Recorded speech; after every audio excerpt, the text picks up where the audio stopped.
Emory University is a private research university located in the city of Atlanta. So I think what is quite unique about Emory for us is that when I work with a lot of international students, they tend to think of going to college between Washington, D.C. and Boston.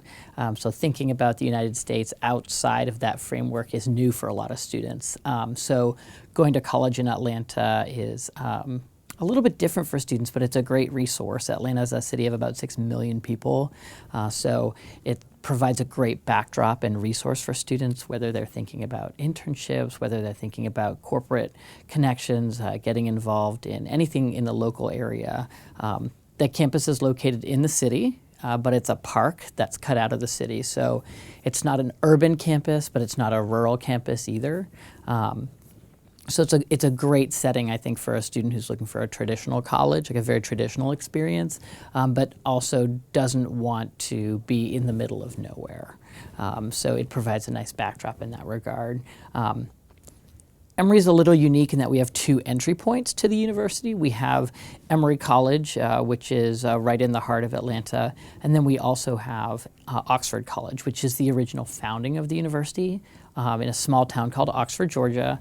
It's about 40 minutes outside the city, and that focuses on very few students, about 450 every year coming in a small liberal arts environment, and they're staying there for 2 years, and then they're moving on to Emory College for years 3 and 4. So that's unique, I think, for a lot of students to think about if they want a research university or they want a small liberal arts college, and Emory's framework actually allows them to get both, which is new and exciting for a lot of students to consider. I think it puts them it allows for the onus to be put on the student to say, well, what type of experience do I want? Because I actually have some choice here. So. At Emory University, we have a range of areas. Students can study in about 70 different academic departments at the undergraduate level. For us, the more popular areas include anything in the life sciences, so biology, chemistry, physics, mathematics, applied math, neuroscience, and behavioral biology, in addition to the options that are offered in the Goizueta Business School. It's a popular choice for students. Economics in the College of Arts and Sciences, international studies is quite popular, and then the range of languages that we teach in the social sciences as well. So students, if they're interested in pursuing the business degree, the BBA, they'll actually do their first 2 years in either Oxford College or Emory College, and then for years 3 and 4, they're pursuing their degree through the Goizueta Business School, the BBA degree, in a range of academic areas where they choose a business concentration from something like real estate or finance or accounting, marketing, operations, something of that nature. Emory University is known as being a very fun place to go to school. We have a reputation for having a strong academic rigor and preparation for postgraduate study or options once they leave, but it doesn't come at the expense of having a great experience. So it's a residential campus in the city, so students are required to live at the university for years 1 and 2, and then most students are actually staying on campus for years 3 and 4 as well.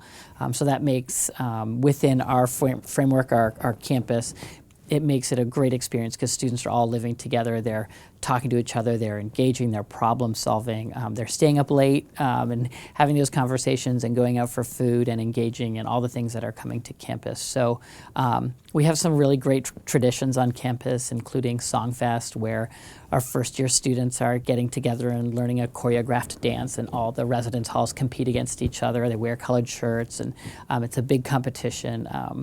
We also have a tradition called Wonderful Wednesdays. Wonderful Wednesdays is a tradition that comes from way back when Emory didn't used to have school on Wednesday. And so now it's a time when students can come together, and faculty and the entire community comes together, and they learn about all the options for student life and engagement, community service, clubs, music, arts, theater, athletics. They all come together. So it's a great experience, and it's a big tradition that we have that we love, and it allows students to take a break from their academic work and come socialize and engage on campus. At Emory University, the international student population is quite big. Atlanta is a great global hub. It's sort of the crossroads of the Americas, and so in the university community, we have around 3,500 international community members who come from all over the world. Even at the undergraduate level, we have students from around 85 different countries who go to school at Emory. So, but when you add in faculty, staff, researchers, it really is a global community. So actually when you walk around campus, you're just as likely to hear English as you are French, as you are Hindi or Mandarin or Portuguese or Spanish, which is really cool. So students who want to go to school in a global community definitely get that at Emory, which is really nice. It's like a microcosm of the world. And so if students are thinking, yeah, I want to go to school with students who are different than me and have different cultural values and viewpoints on a range of issues. Emory's a great place for that. We're a great hub. We're also home to the world's busiest airport in Atlanta, so it's very easy to get to campus. I think a lot of international students like that. Direct flights in and out of Atlanta to almost anywhere, it feels like. So it's a great opportunity for students, particularly if you think on the practical side of things, if students need to get home for holidays, if there's a family emergency. Atlanta's a great place to go to school in that regard. As one of the associate deans who reviews applications for students who come from outside the United States to Emory, students have to complete the Common Application, which is found at commonapp.org. We have a short supplement for all of our applicants. Generally, I think the pieces that become a little bit tricky for international students during the application process is they often have questions about whether they need English language proficiency testing. And our policy generally is if you've been in an English-speaking curriculum for your high school years, so for the past 4 years, they've been taught in English, then they don't need to have any of the TOEFL or IELTS scores come with them. Even if they have been taught in a foreign language during their high school years, if they have a 650 or more on the critical reading section, they're exempt from taking those exams because that exam will make sure that they have the proficiency to be successful at the university. I also think one of the challenges is students who are looking for financial resources to attend the university. We actually have a full merit scholarship program called the Emory Scholars Program, and that award can cover up to the cost of attendance for Emory, so we do have international students who come to Emory at no cost, which is great. It's obviously very competitive to get one of those awards, but that deadline happens earlier in the cycle. So for us, our deadline for that program is November 15th, whereas our regular decision deadline is January 1st. So I often advise students, hey, you know, if you would like to have an incentive to come to Emory and financially, then enter into that scholarship competition on November 15th.